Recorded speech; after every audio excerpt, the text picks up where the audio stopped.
तेजस्विनावधीतमस्तु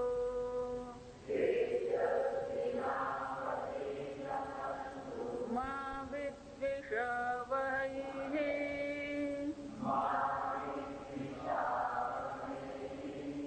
ॐ शान्ति शान्ति शान्तिः।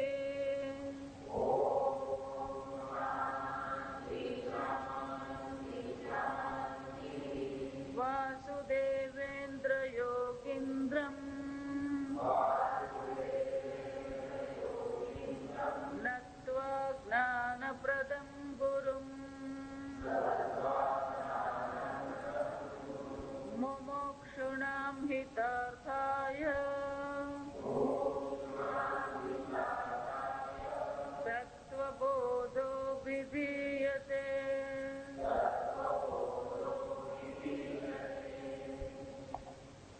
आत्मा कः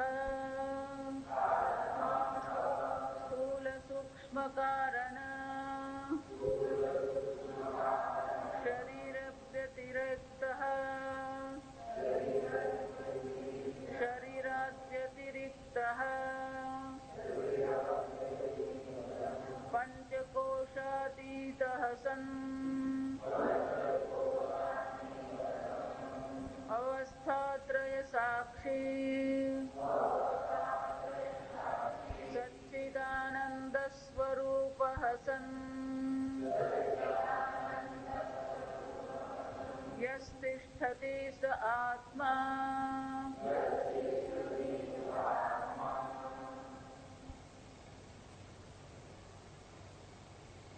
आत्मा सत्यः तदन्यत् सर्वं मिथ्या इति तत्व विवेकः। મિથ્યા એટલે નથી એવું નથી. આપણે એમ નથી કહેતા ઘડો નથી. જો આ સમજજો, ઘડો માટી છે. આ જગત મિથ્યા છે એમ નહીં. મિથ્યા એટલે કે આત્માથી ભિન્ન આ જગતનું કોઈ અસ્તિત્વ નથી.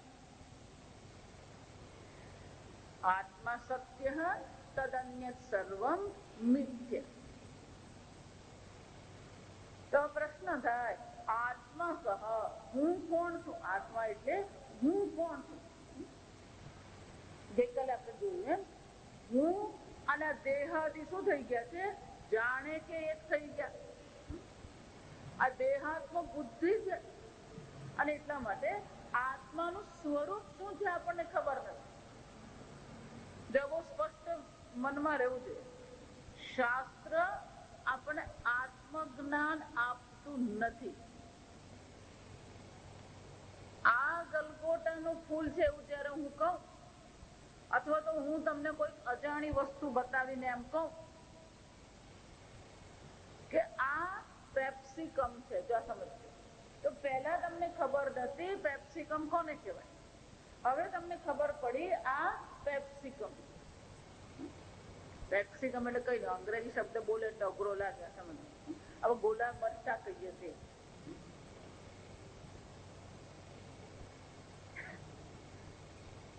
દિલ્હી મુંબઈ જાઓ ને તો લાલ રંગના મળે, પીળા રંગના મળે, સફેદ મળે. આપણે ગુલાબ મરચા એટલે એક જ લીલા. આ લોકો જાત જાતના વર્ણશંકર હાઇબ્રિડ એમ કે ને એટલે બહુ ઉંચકાઈ નહીં જવા. આપણે અંગ્રેજી શબ્દો સાંભળીને બધા ઉંચકાઈ બહુ છે. હાઇબ્રિડ એટલે વર્ણશંકર કરેલું. એટલે પણ લીલા ને બધે લાલ હોય ને પીળો હોય ને સફેદ હોય. પણ તીખાસ તો ગોલાર મરચાની લીલામાં જોયા. સમજવાનું, ઓરિજિનલ ભગવાનનું બનાવેલું ઓરિજિનલ જ સારું. તો શું આત્માનું જ્ઞાન એવું છે? કોઈક અજાણી વસ્તુને જાણીએ એવું છે? આત્મા સંપૂર્ણપણે અજ્ઞાત છે? સમજો, આપણે અનેક વાર ચર્ચા કરી છે. આ બહુ સ્પષ્ટ મનમાં રહેવું જોઈએ. શાસ્ત્ર પ્રમાણ છે, સમજજો. પણ શાસ્ત્ર પ્રમાણ પણ બે પ્રકાર છે. જયારે કર્મકાંડની ચર્ચા આવે, યજ્ઞની ચર્ચા આવે, પાપની ચર્ચા આવે, પુણ્યની ચર્ચા આવે, સ્વર્ગની ચર્ચા આવે, નરકની ચર્ચા આવે, જો સમજજો બરાબર. એ બધી વસ્તુ આપણા માટે અજ્ઞાત છે. આપણે પોતે પોતાના પ્રમાણથી આમાંની કોઈ વસ્તુ જાણી શકતા નથી. અને એને માટે પ્રમાણ કોણ છે? શાસ્ત્ર પ્રમાણ. એટલે અંગ્રેજીમાં અરે સંસ્કૃતમાં આ પ્રકારથી કહેવાય અજ્ઞાત જ્ઞાપકમ શાસ્ત્ર. જે વસ્તુ આપણે આપણા પ્રમાણ દ્વારા જાણી શકીએ નહીં, જે આપણા માટે અજ્ઞાત છે, એને જણાવનાર જ્ઞાપકમ એટલે શું છે? એને જણાવનાર જે પ્રમાણ છે એને શું કહેવામાં આવે? શાસ્ત્ર કહેવામાં આવે. શાસ્ત્રની એક વ્યાખ્યા છે, સમજો, અજ્ઞાત જ્ઞાપકમ. પણ શું એ જ પ્રકારથી આત્મજ્ઞાનમાં અજ્ઞાત જ્ઞાપકમ શાસ્ત્ર છે? તો બહુ મોટી ગડબડ થઈ જાય. ગઈકાલે આપણે જોયું, હું છું અને હું જાણું છું, બધાને જ ખબર છે. કોઈ એવું કહી શકે મને ખબર નથી? જો સમજો, એટલા માટે હું હંમેશા પેલું પેન્શન વાળું દ્રષ્ટાંત આપું કે તમે છો એ પુરવાર નહીં કરવું પડે, પણ તમે નાથુભાઈ ડાયાભાઈ નાયક છે એ પુરવાર કરવું પડે. તમે ચૈતન્ય સ્વરૂપ છે એ પુરવાર નહીં કરવું પડે. એ તમે છો, તમે સ્વતઃસિદ્ધ ચૈતન્ય છો, સ્વતંત્ર ચૈતન્ય છો. જો સમજો, તો એનો અર્થ શું થાય? તમે છો, તમે જાણો છો, તો પછી અજ્ઞાત જ્ઞાપકમ શાસ્ત્ર એવું કહી શકાય? તમે તો જાણો જ છો ને હું છું. એનો અર્થ શું થાય? બિલકુલ અજ્ઞાત વસ્તુ નથી આત્મા. જો અંગ્રેજીમાં એક કહેવત છે, half knowledge is a dangerous knowledge. અંગ્રેજીની બહુ જાણીતી કહેવત છે કે અર્થ જ્ઞાન એ શું છે? જોખમકારક છે, ખતરાનો નિશાની લખાવવી પડે ત્યાં. એમ આ આત્મજ્ઞાનમાં એ જ હાલત છે. સમજો, એને માટે દ્રષ્ટાંત આપણે કોનું લેવું પડે? પેલું દોરડું અને સર્પ. જો દોરડું બિલકુલ અજ્ઞાત હોય તો સર્પ બુદ્ધિ થઈ શકે? દોરડું દેખાતું જ નથી તો સર્પ બુદ્ધિનો પ્રશ્ન જ નથી. દોરડું દોરડા તરીકે દેખાય છે તો પણ સર્પ બુદ્ધિનો કોઈ પ્રશ્ન નથી. પણ આ કેવું છે? પેલું અડધું પડતું છે. આપણે ગુજરાતી શું કહીએ ને? અડધું પડતું. કેમ?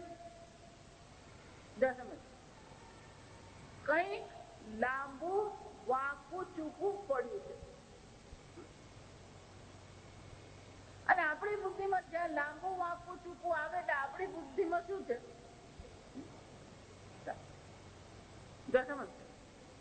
એટલે કંઈક છે એ જ્ઞાન છે, કંઈક છે એવું જ્ઞાન છે. અને શાસ્ત્રમાં સામાન્ય જ્ઞાન કહેવાય. વસ્તુના અસ્તિત્વનું જ્ઞાન છે, અસ્તિત્વનું જ્ઞાન છે, સામાન્ય જ્ઞાન એને કહેવાય. પણ શું છે એમ પૂછવા જઈએ તો દોરડાને બદલે શું કહી દીધું? સર્પ. એટલે વિશેષ જ્ઞાન નથી, સામાન્ય જ્ઞાન છે પણ વિશેષ જ્ઞાન નથી. અથવા તો વિશેષ જ્ઞાનમાં આપણે ગરબડ કરી દીધી. કંઈક છે એમ કીધું, પછી દોરડું છે એમ જાણવાને બદલે સર્પ બુદ્ધિ કરી. જો આ સમજો, સર્પ દેખાયો નહીં પણ શું છે? કારણ કે સર્પ ત્યાં તો છે જ, ત્યાં તો દોરડું જ છે. સર્પ તમે જે જોયો એ કયો જોયો? અને સર્પ બુદ્ધિ કહેવાય. જો આ વિચાર, હવે વિચાર, તમે ધારો કે સર્પના દર્શન કર્યા, બીપી વધી ગયું, જાત જાતનું થાય, હૃદયના ધબકારા વધી જાય, પરસેવો છૂટી જાય, ગભરામણ થઈ જાય, શ્વાસ લેવાય નહીં. આ બધું કોને કારણે થયું?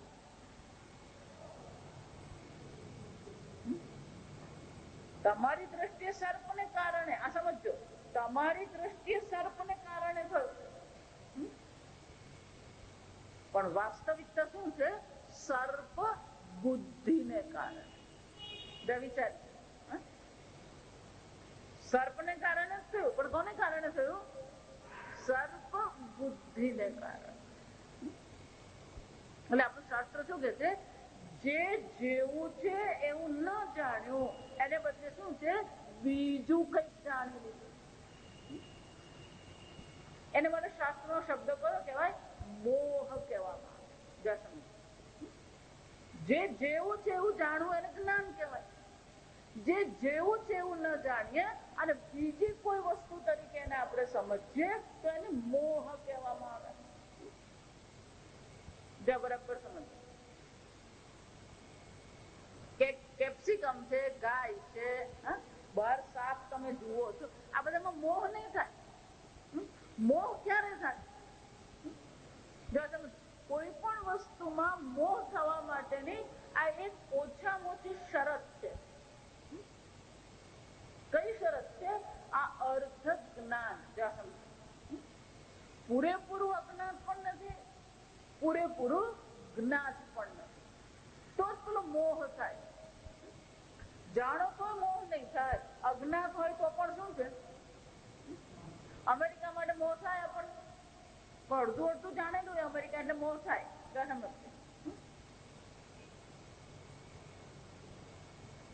વિચાર, એટલે મોહ માટેની પહેલી શરત કઈ છે? અડધું જાણવું. સામાન્ય જ્ઞાન છે, વિશેષ જ્ઞાન નથી. બીજી રીતે કહીએ તો અસ્તિત્વનું જ્ઞાન છે, સ્વરૂપનું જ્ઞાન નથી. છે એમ ખબર છે, પણ શું છે એમ પૂછીએ તો સ્વરૂપનું જ્ઞાન નથી. આવી જયારે શરત હોય, આવી જયારે કન્ડિશન હોય, આવી જયારે અવસ્થા હોય, ત્યારે શું થાય છે? મોહ થાય. બ્રહ્મસૂત્રમાં પણ શંકરાચાર્યજી બ્રહ્મસૂત્ર શરૂ કરતા પહેલા આ બહુ સ્પષ્ટ ચર્ચા કરે છે. અને આ મોહને સંસ્કૃતમાં શું કહે છે? હું તમને લાંબુ લાંબુ કહું, જેટલું ગુજરાતી કહું ને એ બધું સંસ્કૃતમાં છે. જે છે એને બદલે બીજું જોઈએ આપણે, એને અતસ્મિન તદ્બુદ્ધિ કહેવાય. સંસ્કૃતમાં શું કહેવામાં આવે? અતસ્મિન તદ્બુદ્ધિ. અતસ્મિન જે તે નથી એ જોવું. દોરડું છે, સર્પ નથી, પણ ત્યાં શું જોઈએ છે આપણે? સર્પ જોઈએ છે. અતસ્મિન તદ્બુદ્ધિ. અધ્યાસ, સંસ્કૃતમાં એને શું કહેવામાં આવે? અધ્યાસ કહેવામાં આવે. જો બરાબર સાંભળો, આ મોહની વ્યાખ્યા થઈ, આ સમજવું બરાબર. પણ બહાર જયારે કોઈ વસ્તુ માટે મોહ હોય ને, તો એ વસ્તુનું આ દોરડું છે એમ કીધું એટલે શું થઈ જવાનું? દોરડાનું જ્ઞાન થઈ જાય તમને. જો સમજો, ગમે એટલી વાર સાંભળીએ તું સચ્ચિદાનંદ બ્રહ્મ છે. અમે શાસ્ત્ર ભણવા ગયા સ્વામીજી પાસે, ત્યારે સ્વામીજી શરૂઆતમાં કીધું કે જો પ્રારંભમાં પણ તમને આવું જ કહેવાનું છું, તું સચ્ચિદાનંદ બ્રહ્મ છે. અને છેલ્લે દિવસે પણ હું એમ જ કહેવાનું છું, એટલા માટે તું સચ્ચિદાનંદ બ્રહ્મ છે. વચ્ચે 3.5 વર્ષ પણ હું શું કરવાનો છું?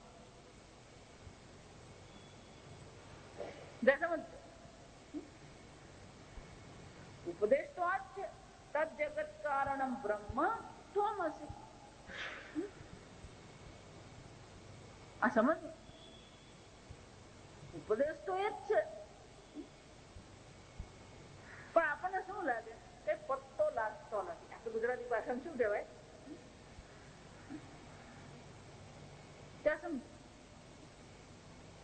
કેમ?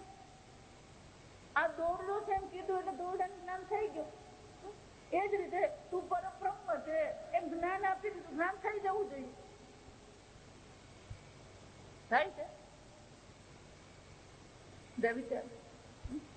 અર્જુનની એ જ હાલત હતી. બીજા અધ્યાયમાં ભગવાને 11મા શ્લોક થી 30મા શ્લોક સુધીમાં તર્કથી, અનુભવથી પુરવાર અર્જુનને કરી આપ્યો.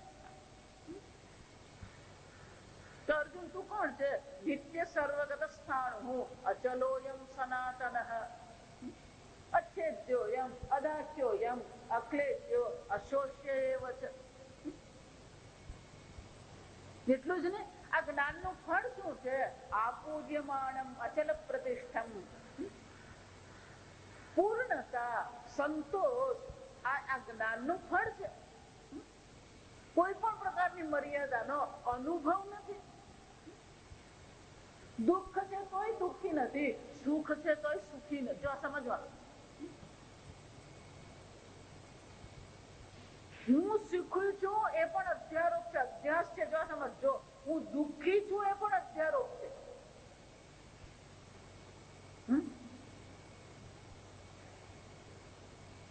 સુખી એમ કહીએ એનો શું થયો? ધની એમ કહીએ, ધની એટલે શું છે? જેની પાસે ધન હોય એને ધની કહેવાય. ગૃહી કોને કહેવાય? જે ઘરમાં રહે છે એને ગૃહી કહેવાય. તો સુખી છું એનો અર્થ શું થયો? બીજી કોઈ વસ્તુ છે જે મને સુખી બનાવે. જો સમજ, સુખી પણ અધ્યારોપ જ છે, દુઃખી પણ શું છે? અધ્યારોપ છે. કેમ? એટલે આત્મા સુખી પણ નથી, દુઃખી પણ નથી. જો સમજ બરાબર, આત્મા સુખ સ્વરૂપ છે. સુખ એ શું છે? આત્માનું સ્વરૂપ છે. એને પૂર્ણતા કહેવાય. આપૂર્યમાણમ અચલ પ્રતિષ્ઠમ, આત્મા કેવો છે? પૂર્ણ છે. શાસ્ત્રમાં એને અનંત પણ કહેવામાં આવે. સત્યમ જ્ઞાનમ અનંતમ બ્રહ્મ, અનંત છે. દેશતઃ કાલતઃ વસ્તુતઃ આત્મા કેવો છે? અનંત છે. અનંત શબ્દ કે પૂર્ણ શબ્દ સમજવાનો બરાબર. એટલે આપણે છેલ્લે પ્રાર્થના કરીએ, પૂર્ણ મતલબ પૂર્ણ. જો સમજો એટલે તો આ મિથ્યા છે એમ નહીં. શાસ્ત્ર શું કે છે? અદહ પૂર્ણ, આ પૂર્ણ છે, આ પણ પૂર્ણ જ છે. મિથ્યા છે એમ નહીં. સર્વત્ર સમબુદ્ધય, જ્ઞાન શું છે? જગત મિથ્યા છે એ જ્ઞાન નથી.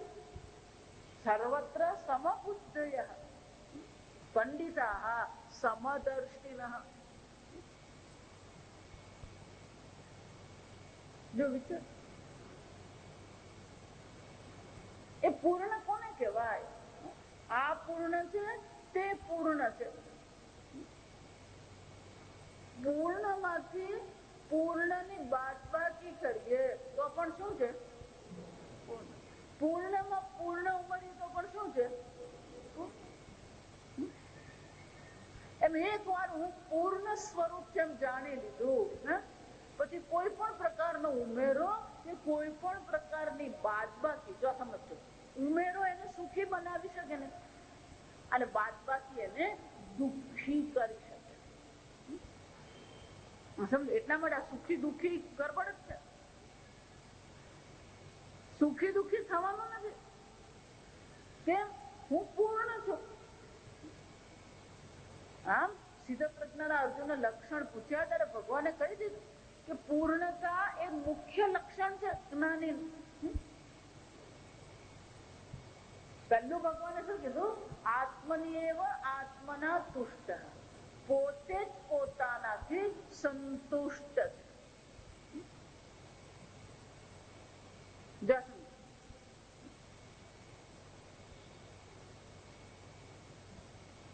એનો અર્થ શું થયો? ભગવાને તો ભગવાનની રીતે ઉપદેશ કરી જ દીધો. ભગવાને તો કીધું કે આત્મા પૂર્ણ છે, પણ અર્જુનને સમજાયું નહીં. એટલે જો આ સમજવાનું બરાબર, બીજા અર્જુન ઉપદેશ નો શું છે? પૂર્ણાહુતિ છે ભગવાનની દ્રષ્ટિએ. અર્જુનને પ્રશ્ન થયો તો પછી ભગવાન હું કર્મ કરું, યુદ્ધ કર્મ કરું કે આત્મજ્ઞાન મેળવું? જો તમે ઉપદેશ કર્યા પછી વિચારે છે. ઉપદેશ તો કરી દીધો તો જ્ઞાન થઈ જવું જોઈએ, પછી વિચારવાનું શું કે ભગવાન હું જ્ઞાન માટે કરું કે કર્મ માટે? તો વિચારી ગયો. આ પ્રશ્ન ખોટો છે. ગણિત તો દાખલો શીખવા પછી શું પૂછે?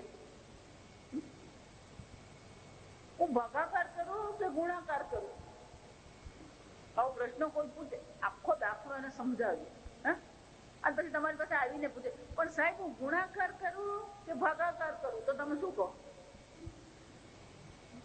હું તારી બાદબાકી કરું. આપણે શું કહીએ?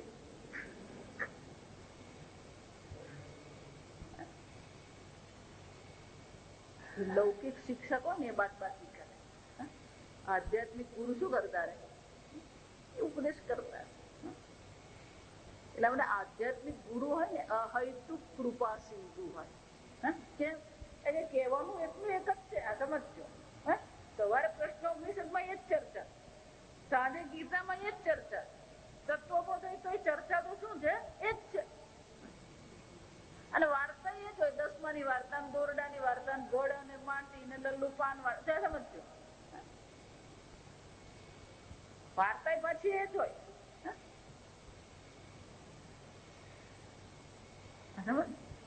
કેમ?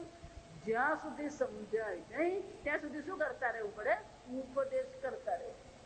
પેલી બાદબાકી કરવાની ઘણી વાર બાદબાકી જાતે થઈ જાય, જો આ સમજો. અમારે એક ભાઈ છે કે આવે જ નહીં વેદાંતમાં. કેમ? હું તમે હવાર પડે ત્યારે રજ્જુ ને સર્પ કરો અને હાંજ પડે ત્યારે આ ઘોડો માટી કર કર.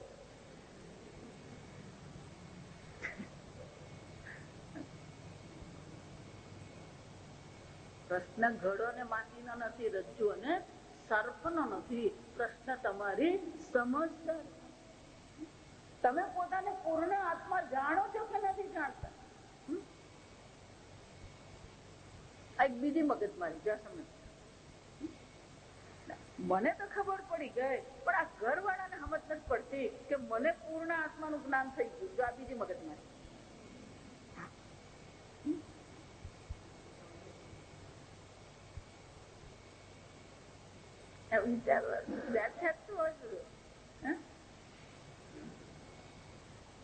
આમ જયારે શાસ્ત્ર દ્રષ્ટાંત આપે, ઉપદેશ કરે, ત્યારે બધું જ બરાબર લાગે,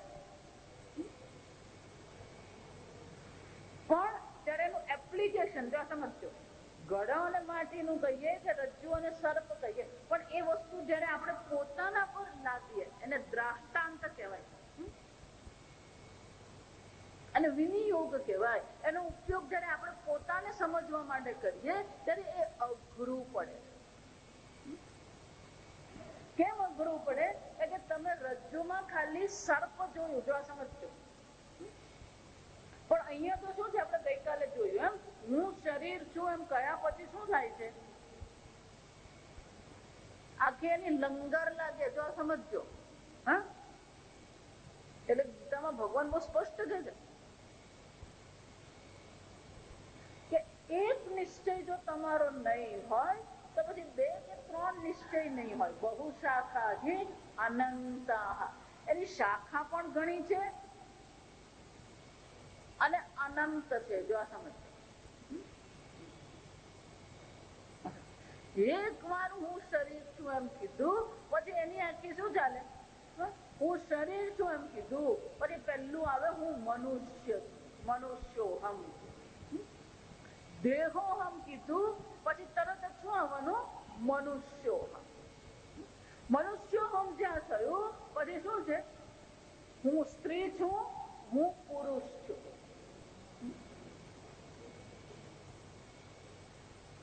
પંખો ચાલુ રાખો, બારણા બંધ કરી દો. હવે શું થાય, આ બધા બેઠા હોય ને એટલે પછી હવા સર્ક્યુલેશન નહીં થાય. હા, બારણા બંધ કરો.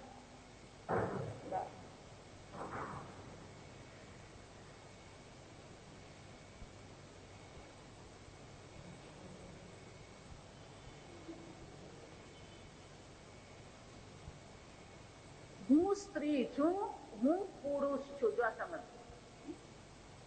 હું દેહ છું, હું ગોરો છું, હું કાળો છું, હું લાંબો છું, હું ટૂંકો છું, પતલો છું, જાડો છું. હું તો જે ખાઉં ને બધું તરત પચી જાય. મારું પેટ તો વરુ જેવું છે. વૃકોદર, ભીમનું નામ એ જ છે, વૃકોદર.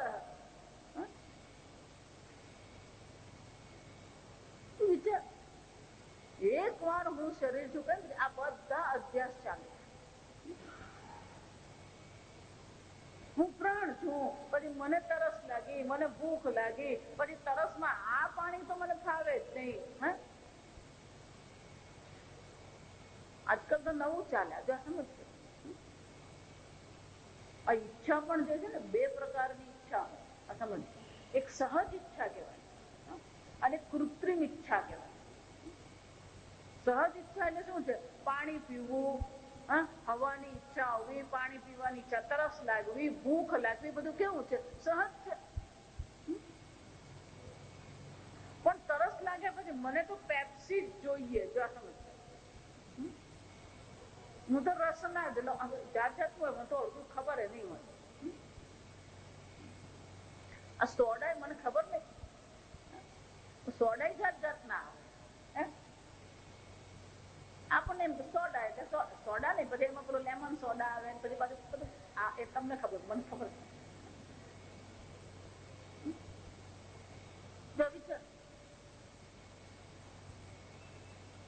ભૂખ લાગી, ભૂખ લાગ્યા પછી બાજુ શું હોય? રાજા રાણીના વડાપાવ.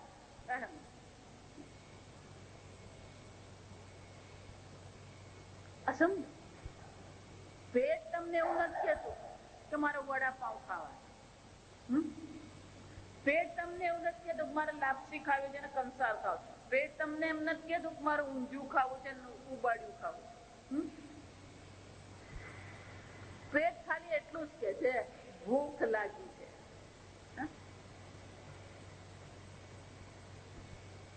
આજે આ નોડી એમ ગઈ એટલે વડ્ડુ ને રોટલો. એક જણ મને કે નોડી નામ ને દિવસે જેવું વડ્ડુ બને ને એવું પછી આખું વર્ષ બનાવે ને તોય ના બને, એવો સ્વાદ તો આવે જ નહીં. સત્યની કથામાં એવું જ છે. એ સત્યની કથાનો શેરો બનાવીએ પછી એ બને નહીં એવો. વિચાર, હું તો હાફૂસ જ ખાઉં, મને તો રાજાપુરી ભાવે છે. આપણે જાત જાત શું હોય આ સમજજો. આ બધી વસ્તુને તમારી ભૂખ સાથે કોઈ નિસ્બત નથી. આ સમજ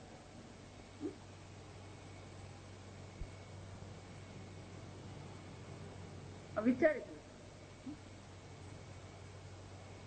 એટલે શંકરાચાર્ય કહે છે બ્રહ્મ જ્ઞાન મેળવવું તો શું કરવાનું? ક્ષુદ્વ્યાધિ વિચિકિત્સ્યતામ સ્વાદુ અન્નમ નતુ યાચ્યતામ. તમને શું ભાવે? જો આ ભિક્ષામાંથી નક્કી થાય ને તો પૂછે તમને શું ભાવે? આ વચ્ચે કોકે એવું કહ્યું એમને તો પૂરણપોળી બહુ ભાવે. 4 દિવસ સુધી રોજ પછી મેં શું ખાધું? કોઈ ફરક નહીં પડે મને. 4 દિવસ ની હું 10 દિવસ આવું 10 દિવસ તમે રોજ પૂરણપોળી ખવડાવો તો મને કોઈ ફરક પડવાનો નથી. આના મુજબ શું ફરક પડે? સ્વાદુ અન્નમ નતુ યાચ્યતામ.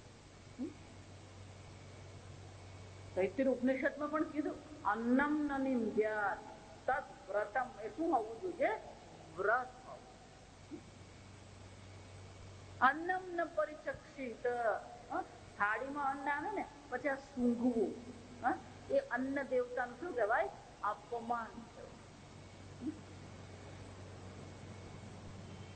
અવિચાર.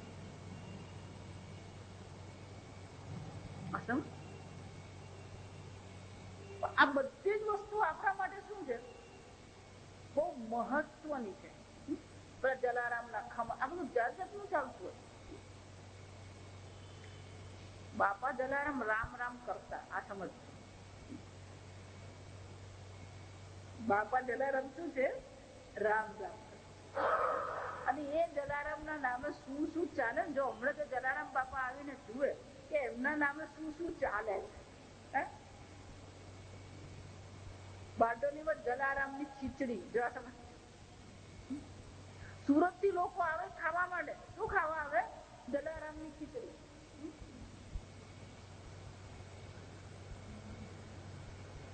જલારામ ઇન્ડસ્ટ્રી. આ રામ નું ભજન કરો અને આપણે શું કરીએ?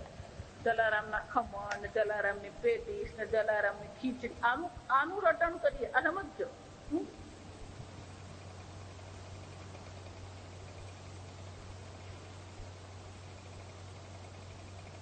ભાઈ આવે બલકે વીરપુર જવાનું સારી વસ્તુ છે. ના ના બાધા ઉતારવા ચાલે. જ્યાં સમજો જલારામ બાપાને ખબર નહીં હતી કે લોકો બાધા રાખવાના છે. શિરડી સાંઈ બાબાને ખબર નથી કે લોકો મારી સિરિયલ બનાવશે ને લોકો મારો બાધા રાખશે. શિરડી સાંઈ બાબા રામ રામ જ કરતા હતા. આપણે શું કરવાનું?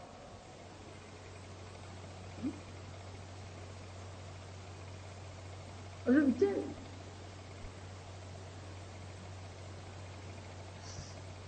પ્રાણવાયુની શરીરમાં જરૂર છે અને ભગવાને બહાર પ્રાણવાયુ મૂકેલો છે. તરસ શરીરમાં લાગે, શરીરને પાણીની જરૂર છે, બહાર ભગવાને શું કર્યું છે? પાણી આપ્યું. આ વરસાદ રૂપે ભગવાન શું કરી રહ્યું છે? ભૂખ છે, ભગવાને બહાર શું આપ્યું છે? અન્ન આપે. તમે વલસાડમાં રહો ને એટલે બહુ અહીંયા વલસાડમાં ખરેખર જો ને તો અન્ય શહેરો કરતા બહુ શાંતિ છે. આ સમજ હું તમને વાત કરું તો તમને નવાઈ નહીં. બહાર તમે જઈને જુઓ, જમવા બેસે ને આપણે પાણીનો ગ્લાસ ભરીએ, લોકો પેલો પેપ્સી લઈને બેસે. તમે પેપ્સી લઈને બેસો ને તો તમે મોડર્ન કહેવાઓ. જો તમે પાણી પીઓ ને એટલે તમે બધા ગામડિયા કહેવાય.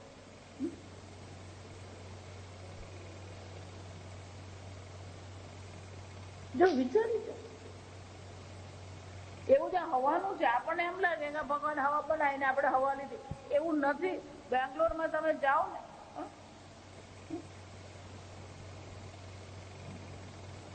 ત્યાં ઓક્સિજન સેન્ટર ચાલે. આ વિચારી દો. પેલો કલાક જાય નોકરીએથી ઘરે જતા શું કરે? પેલો એપોઇન્ટમેન્ટ લે અને ત્યાં જઈને એને શું કરવાનું હોય?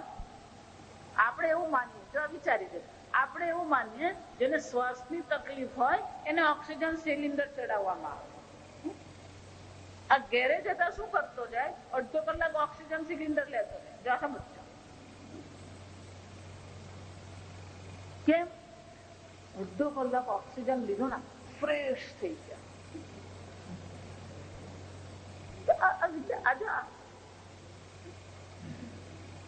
અને આખા સેન્ટર ચાલે અને એ અડધો કલાક તમે એની પાસે ઓક્સિજન લો ને 300 રૂપિયા એને ભરવાના તમારે. 300 રૂપિયા અડધો કલાક ના. આ વિચારીશું. અચ્છા સમજો અધ્યસ કેટલું વિસ્તૃત છે. આ સમજો બહુ શાખા અનંત. એની શાખા તમે જુઓ અનંત છે.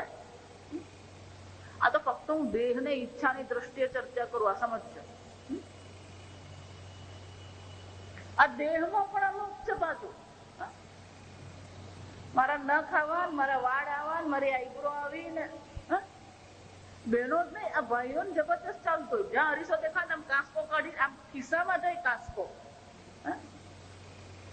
એ ભાઈઓનો કાસ્કો પાછો મને ખબર નહીં. ભાઈ ના એ તો આ ભાઈઓ માટેનો કાસ્કો કહેવાય. કેમ? આમ ખિસ્સામાં રહી જાય. જ્યાં દર અરીસો જેવું દેખાય આમ ખિસ્સામાં પટક દઈને કાઢીને શું કરે? આ અધ્યાસ છે. જો આ સમજો કે તમને તો દેખાતા જ નથી તમારા વાળ. તમે જુઓ તમારા વાળ. વિચારી દો. આ પ્રકારથી વાળ રાખવાના. આ ચશ્મા અભ્યાસ જ છે. સમજ અમારે એક બેન હવે તો મોટી ઉંમરના થઈ ગયા. એમને જયારે 42-45 વર્ષના થયા ને ત્યારે એમને પેલા બેતાળ બધાને જ આવે. બેતાળ કોઈ એમાં કઈ અપવાદ રહેવાનું નથી. એટલે એમ ચશ્મા આવે. એના પતિદેવ પેલા આંખને ડોક્ટર બતાવવા ગયા. ડોક્ટરે ચશ્મા નંબર કાઢ્યા. પછી પેલા ચશ્મા વાળાને ત્યાં ગયા. આ ચશ્મા પેલા નક્કી કરવા ને ત્યારે ભાઈ કઈક ધંધાના કામમાં હતા. તું થઈને તારે ફ્રેમ કરી આવજે ને ચશ્મા વાળો તને કે છે. અને પેલા બેન જેનો ઓર્ડર આપ્યા, આ વર્ષો પહેલાની વાત, 20-25 વર્ષ પહેલા. પેલા બેન પછી ચશ્મા કીધું 10 દિવસે આવજો, ચશ્મા તૈયાર થઈ જશે. એટલે 10 દિવસે પેલા બેન બજારમાં જઈને ચશ્મા લઈ આવ્યા.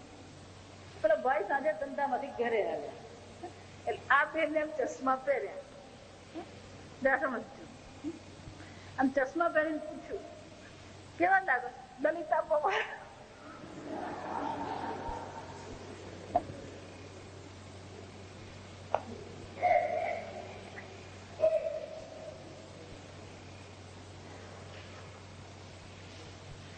જ્યાં પતિદેવે કીધું તું લલિતા પવાર જેવી લાગે, પેલા બેન ચશ્મા પહેરે જ નહીં. જો સમજો, ડોક્ટર કે બેન તમે ચશ્મા પહેરો, નંબર વધે. ના, હું ચશ્મા નહીં પહેરું. તો વિચારી જો,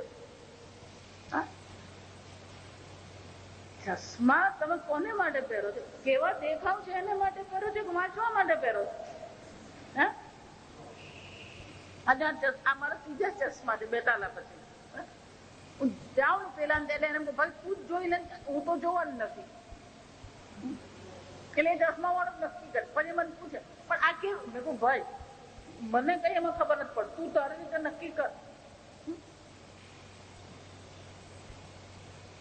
જો વિચારી જો, સાડી છે કે શર્ટ છે કે પેન્ટ છે કે ચશ્મા, આ બધા ધંધા કોને કારણે ચાલી રહ્યા છે?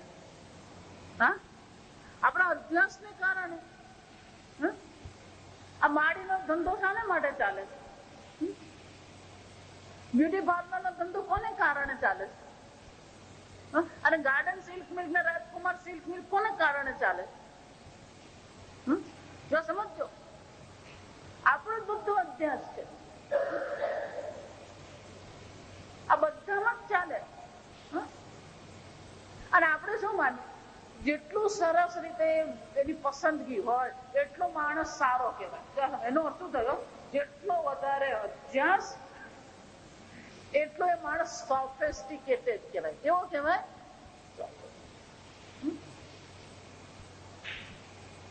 વિચારી, જે તમે છો એ જાણતા નથી, જે નથી એને માટે તમે તમારું જીવન શું કરી રહ્યા છો? સમર્પિત કરી રહ્યા છો, વેડફી રહ્યા છો. માવઠાની વૃષ્ટિ જેમ માનુષ દેહ એડે ગયો. નરસિંહ મહેતા શું કે છે?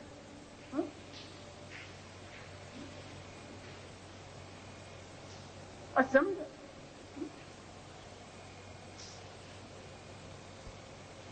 કોને આપણું જીવન આપણે સમર્પિત કરીએ?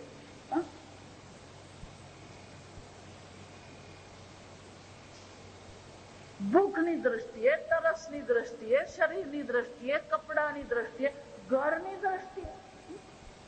પેલા આવું ઘર બનાવ્યું, મારું આવું ઘર હોવું જોઈએ. આ સમજો, તમે કોને સમર્પિત છો? આમ અભ્યાસ આપણો જે છે એ પેલો રજ્જુ સર્પ જેવો સરળ અભ્યાસ નથી. એટલે ભગવાન ગીતામાં કહે છે, અર્જુન તું માને છે એટલું સરળ આ જ્ઞાન નથી. અર્જુન, કારણ કે અભ્યાસ જ એટલા બધા આપણે કરેલા છે. એક એક અભ્યાસ ને પહેલા તો આપણને અભ્યાસ છે એક ખબર નહીં પડે. જો સમજજો, આવું કહું ને, દ્રષ્ટાંત આપું પછી તમને ખ્યાલ આવે કે આને અભ્યાસ કહેવાય. અમારા સ્વામીજી બહુ સરસ કે આત્મજ્ઞાન આપીએ ને એ પહેલા અભ્યાસ કોને કહેવાય ને એનું જ્ઞાન આપવું પડે. જ્ઞાન પહેલા કોનું જ્ઞાન કરાવવું પડે? આ અજ્ઞાન નું જ્ઞાન કરાવવું પડે, અભ્યાસ નું જ્ઞાન કરાવવું પડે.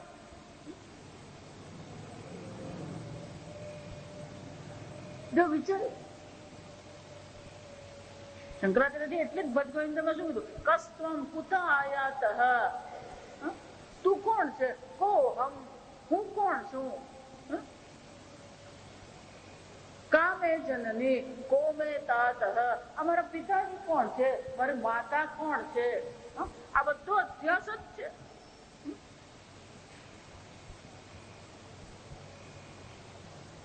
પછી એને જોઈને આપણું લોહી વધે. આ સમજવાનું. મારા છોકરા ખોડામાં બેઠો હોય ને પરમાનંદ નો અનુભવ છે.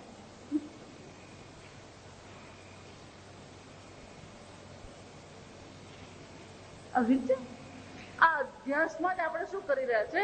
રમણ કરી રહ્યા છે. માયામયમ ઇદમ સર્વમ અખિલમ દ્રષ્ટવા. દ્રષ્ટવા જોવું પડે આ બધું માયા છે. કોણ માતા, કોણ પિતા, કોણ ભાઈ, કોણ બેન? વિચાર. સંસારોયમ અતીવ વિચિત્ર. શંકરાચાર્યજી શું કહે છે? આ સંસાર અત્યંત વિચિત્ર છે.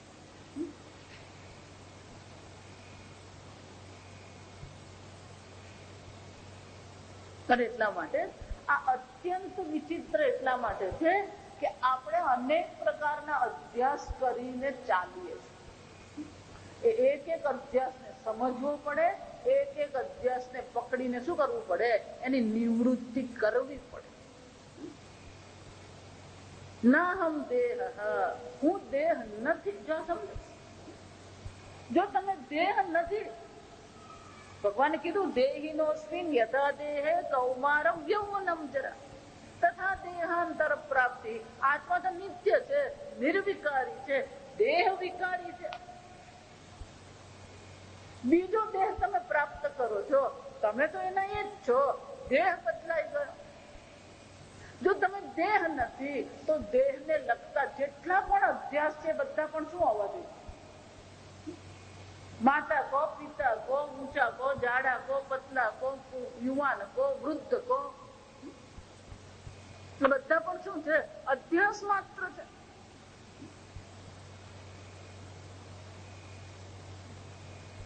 આ વિચારો.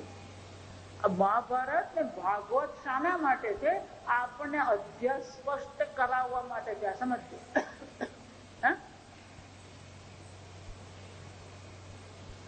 ભીષ્મ પિતામાં બાણ સૈયા પર હતા, સેનાપતિ દ્રોણાચાર્ય બન્યા. જો સમજજો. અર્જુન દ્રોણાચાર્ય સાથે લડતો હતો પણ એને હરાવી શકતો નતો. જો વિચાર, અજય છે. દ્રોણાચાર્ય કોણ છે? અજય દ્રોણાચાર્ય ગુરુ છે અર્જુનના. ત્યારે ભગવાને અર્જુનને કીધું, અર્જુન એમ નહીં મરાય દ્રોણાચાર્ય.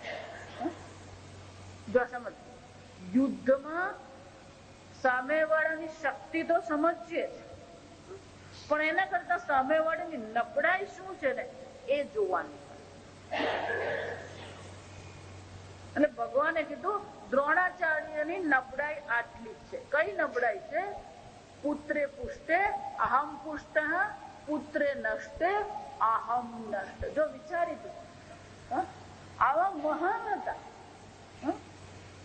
પણ એક પુત્રની આસક્તિથી શું થઈ ગયું? મૃત્યુને અધીન થઈ ગયું. એ બધો આપણને વાર્તા ખબર છે. આપણે વાર્તા સાંભળવામાં મજા આવે. અશ્વત્થામા હતો, ભગવાને બધી લીલા કરી. આ ભગવાન આવું જુઠ્ઠું શું કામ બોલાવે? અરે ભગવાન જુઠ્ઠું કઈ બોલાવતા નથી. ભગવાન દર્શાવે છે કે આટલા મહાન વિદ્વાન હોવા છતાં પણ એક પુત્રની આસક્તિને કારણે શું થયું? મૃત્યુ થઈ ગયું. અને આપણે તો કઈ કેટલી આસક્તિ છે અને આપણે એવું ઈચ્છીએ છે હું સુખી થાઉં. વિચાર, આ મોહ જે છે એ સામાન્ય મોહ નથી. મોહમયી મદિરામ પીત્વા. બધા શું મદિરા, કઈ મદિરા પીધી છે? આ મોહ રૂપી મદિરા પીને બધા મસ્ત છે. અને બધા જ પીધેલી છે તો શું લાગે? એ તો તમને નહીં ખબર પડે. એ બધું નોર્મલ જ છે. એ આમ જ હોય.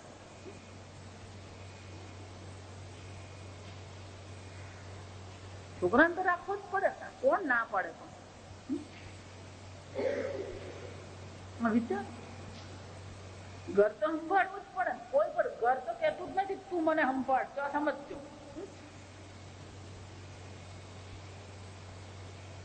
આમ અનેક પ્રકારથી શું છે, આસક્તિ છે, અનેક પ્રકારથી અહમ બુદ્ધિ કરીને બેઠા છે, અનેક પ્રકારનો અધ્યાસ આપણા જીવનમાં છે.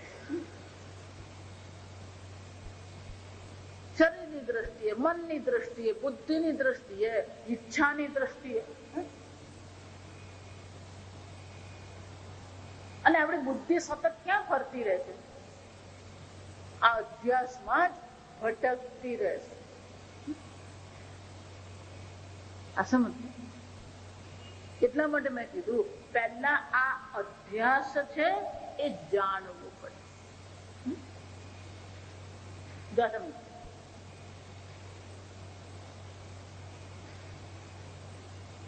જેને દોરડાને બદલે સર્પ દેખાતો હોય તે બરાબર સમજ. દોરડાને બદલે જયારે સર્પ દેખાતો હોય એ ગભરાઈ ગયો છે, પરસેવો છૂટી ગયો. તો જેને દોરડું દેખાય છે એ શું કહેશે? જો સમજો, વાક્ય બરાબર સાંભળજો. એને એમને કહેવાનું કે આ દોરડું છે, એનું વાક્ય શું હશે? આ સર્પ નથી, આ દોરડું છે. વિચારી એનો અર્થ શું થયો? પહેલા એના અધ્યાસને નથી એમ નકારવો પડે. પહેલા શું નકારવું પડે? એના અધ્યાસને શું કરવો પડે? નકારવો પડે. એટલે સર્પ નથી, દોરડું છે. બરાબર છો ને? એનો અર્થ શું થાય? એ જ રીતે આ આત્મા શું શું નથી એ પહેલા આપણે શું કરવું પડે? સમજવું પડે. કયા કયા સ્તર પર, કયા કયા પ્રકારે આપણે આત્મા પર શું છે? અધ્યાસ કરે.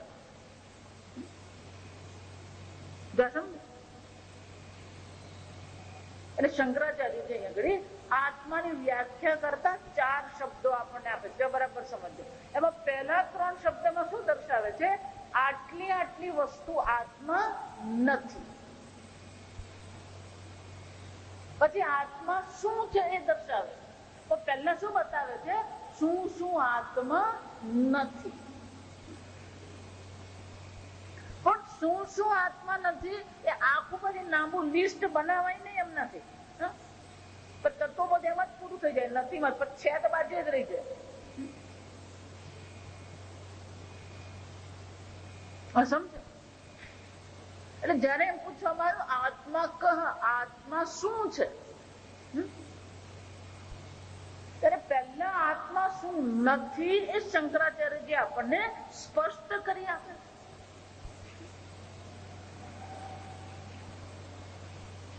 પેલું વૃક્ષ હોય ને મોટું, સમજ,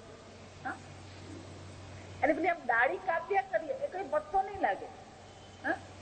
વૃક્ષ એકવાર મોટું વૃક્ષ હોય પછી એની શાખા કાપી નાખો તો શું થાય? પાછું ફૂટવાનું જ છે, એનો ફણગો ફૂટે.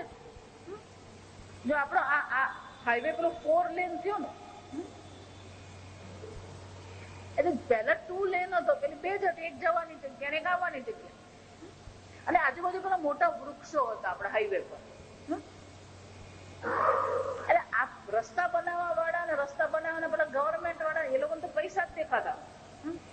એટલે હજી તો પ્લાન પાસ થાય એ પેલા તો બધા વૃક્ષો શું કરી નાખેલા? એ લોકો કાપી નાખેલા. પણ કાપ્યા પછી એ લોકો પેલું થડ જે હતું 1 ફૂટ રવા દીધું. જો જે લોકો હાઈવે પર ગયા હોય ને એને ખબર હોય, 5, 7, 8 વર્ષ પહેલાની વાત છે. એ લોકો બધા વૃક્ષ કાપી નાખીને પૈસા બનાવી દીધા. 1 ફૂટ પેલું થડ રવા દીધું.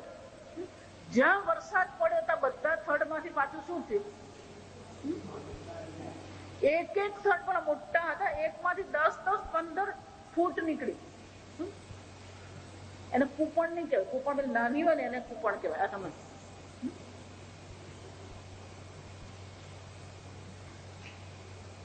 જ્યાં સુધી પેલા મૂળ આપણે કાઢીએ નહીં ત્યાં સુધી પેલું વૃક્ષને કાપવું શું છે? અશક્ય છે. એટલે બીજા બધા જે ગૌણ અધ્યાસ છે એ શંકરાચાર્યજી ચર્ચા કરતા નથી. ઊંચો છું, જાડો છું, કાળો છું, પતલો છું, એ બધી ચર્ચા નથી કરતા. પેલું મૂળની જ ચર્ચા કરે છે કે આ કાઢી નાખવાનું છે. એ નીકળે એટલે બાકીના બધા શું થવાના? આપોઆપ નીકળી જ જવાના. આપણે અધ્યાસની ચર્ચા કરે ત્યારે પેલી વિસ્તારથી કરીએ પણ શંકરાચાર્યજી એને 3 જ શબ્દોમાં મૂકી દે. સ્થૂલ સૂક્ષ્મ કારણ શરીરાત વ્યતિરિક્ત. સમજ. પણ આટલું બોલવા માત્રથી આપણને કઈ ઉતરવાનું નથી. આ સમજો. આપણે તો એક એક અધ્યાસ શું કરવો પડે? જોવો પડે, કાઢવો પડે. જેટલા પણ આપણા સંબંધો છે એ બધા સાપેક્ષિક સંબંધો છે. અને એટલે શંકરાચાર્યજી શું કે છે? સ્થૂળ સૂક્ષ્મ કારણ શરીરાત વ્યતિરિક્ત. આત્મા શું છે એમ નથી કહેતા. પહેલા શું કહે છે? શું નથી. સ્થૂળ શરીર આત્મા નથી, સૂક્ષ્મ શરીર આત્મા નથી, કારણ શરીર આત્મા નથી, વ્યતિરિક્ત. સમજજો. શંકરાચાર્ય 3 બહુ સુંદર શબ્દ વાપરે છે આના માટે. વ્યતિરિક્ત એટલે કે એનાથી ભિન્ન છે. જો વિચાર એનો શું છે? વ્યતિરિક્ત એટલે કે એનાથી ભિન્ન છે. આ આત્મા નથી. સ્થૂળ શરીર આત્મા નથી, સૂક્ષ્મ શરીર આત્મા નથી, કારણ શરીર પણ આત્મા નથી. એ સ્પષ્ટતા આપણા મનમાં આવવી જોઈએ. પછી કે છે પંચકોશાતીત સન્ન. જો ત્યાં વ્યતિરિક્ત ને બદલે કયો શબ્દ વાપરવામાં આવ્યો? અતીત. એવું એમ નહીં માનવાનું. શંકરાચાર્યની પાસે ઘણા બધા શબ્દો છે, એક પછી એક શબ્દો મૂકે એમ નહીં. એની પાછળ પણ કઈક કારણ રહેલું છે. કોષ એટલે આવરણ, આચ્છાદકત્વ. કોષવદ આચ્છાદકત્વ કોષ. હજુ આ તલવાર જેમાં આપણે મૂકીએ ને એને પણ કોષ કહીએ. હવે તો આપણને ગુજરાતી ભાષા આવડતી નથી પાકું અંગ્રેજી આવડતું, નથી પાકું ગુજરાતી આવડતું. ત્રિશંકુ જેવી હાલત છે આપણા બધા. નહીં સરખું હિન્દી આવડે, નહીં સરખું ગુજરાતી આવડે, નહીં સરખું અંગ્રેજી આવડે. ભાષાની દ્રષ્ટિએ આપણા બધાની હાલત કેવી છે? ત્રિશંકુ જેવી.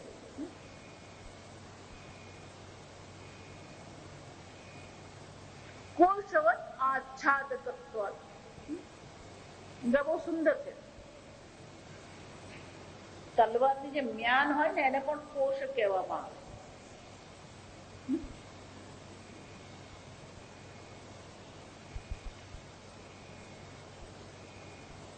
તો કોષ છે એમ જયારે કહીએ પંચકોષ એટલે કે સમજો બરાબર.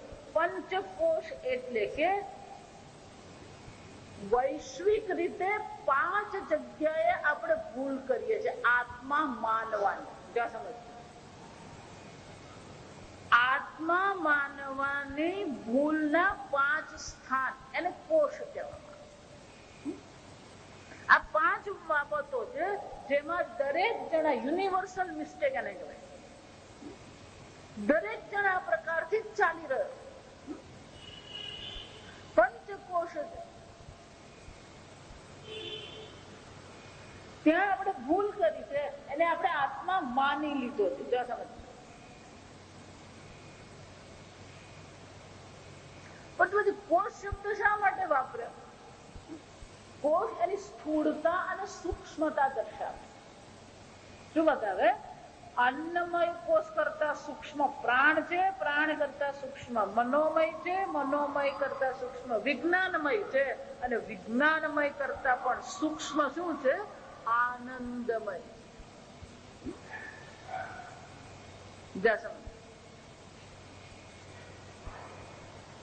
પણ આ કોષ શબ્દ આવે ને એટલે પછી આપણે એવું માનીએ અન્નમય ની અંદર. જો સમજ. એટલે આ તમે કોષની ચર્ચા જ્યાં પણ તમે જોઈ હોય કે વાંચી હોય ને તો પેલા આમ ચક્કરડા દોરેલા, આમ 5 ચક્કરડા દોરેલા.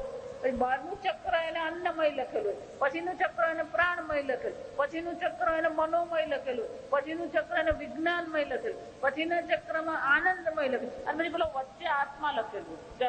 એટલે આપણે શું માની લઈએ? આપણે શું માની લઈએ? આ 5 કોષ અને પછી અંદર કોણ છે? એટલે હવે શું કરવાનું? એક કોષને ખસેડીએ, પછી બીજો કોષને ખસેડીએ, એવું કરવાનું છે.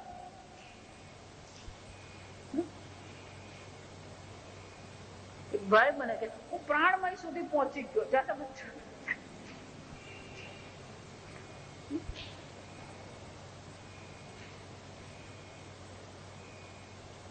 આજે એટલા માટે વેદાંત જો તમે ચિત્રાત્મક બનાવો ને તો બધા ગોટાળા જ થાય.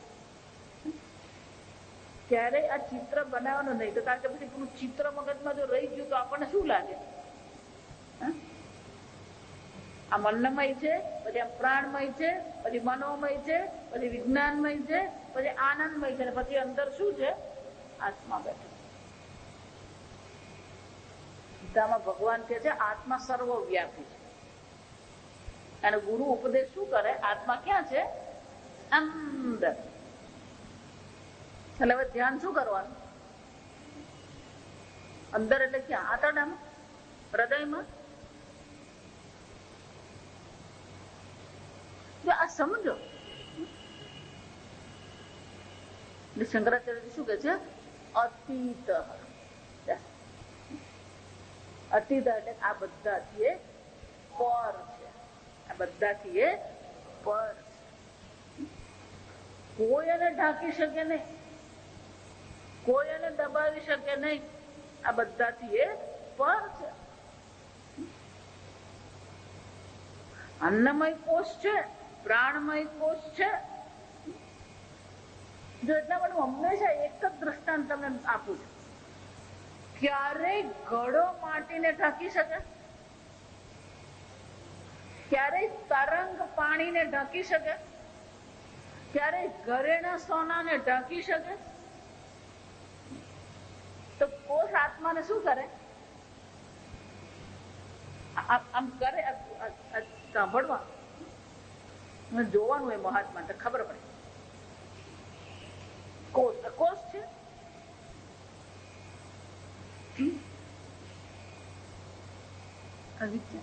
એટલે શંકરાચાર્ય શું કહે છે?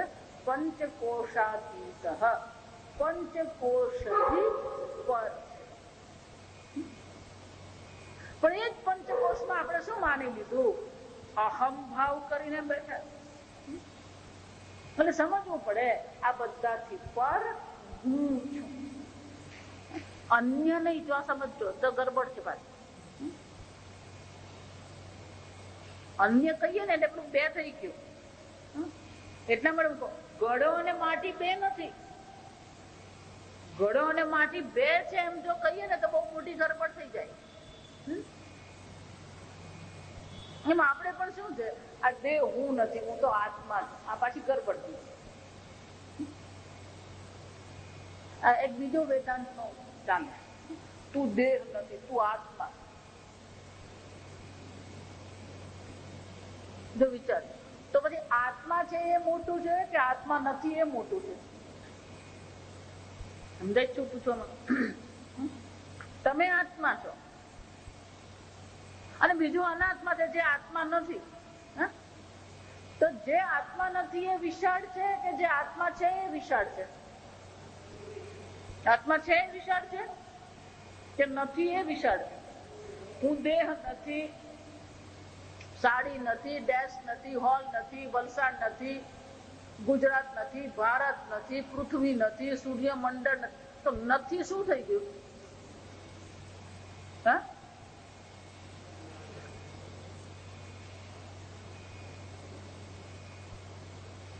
આત્મા અલ્પ થઈ ગયો, નથી છે શું બની ગયું? પછી આખી જિંદગી શું કરતા રહેવાનું? ભાગતા રહેશો. એટલા માટે કહું, જ્યાં પણ જાઓ ને ત્યાં સંસાર છે જ. હરિદ્વારમાં જાઓ તો એક સંસાર જ છે. ત્યાં સમજો પર છે એનો અર્થ એવું નથી કે અન્નમય કોષ છે ને આત્મા છે.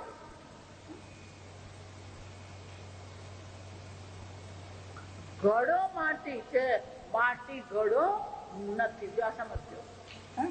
અન્નમયનું અસ્તિત્વ આત્માથી ભિન્ન નથી, પણ આત્મા અન્નમયથી પર છે. મન આત્મા છે એટલે મનનું આત્માથી ભિન્ન અસ્તિત્વ નથી, પણ આત્મા મન નથી. અને જ કહે અતીત અજાનમ. અતીત એમ કે બે કરી દો તો ગડબડ થઈ જાય. બે નથી, છે તો એક જ. અને એટલા માટે શું કહેવામાં આવે છે? પંચકોશ અતીત. કાલે આપણે આગળ જોઈએ. ઓમ સ્વસ્તિ પ્રજાભ્યઃ પરિપાલયન્તાં ન્યાયેન માર્ગેણ મહિં મહિષાઃ ગોબ્રાહ્મણેભ્યઃ શુભમસ્તુ નિત્યં લોકા સમસ્તા સુખિનો ભવન્તુ કાલે વર્ષતુ પર્જન્યઃ પૃથ્વી સસ્ય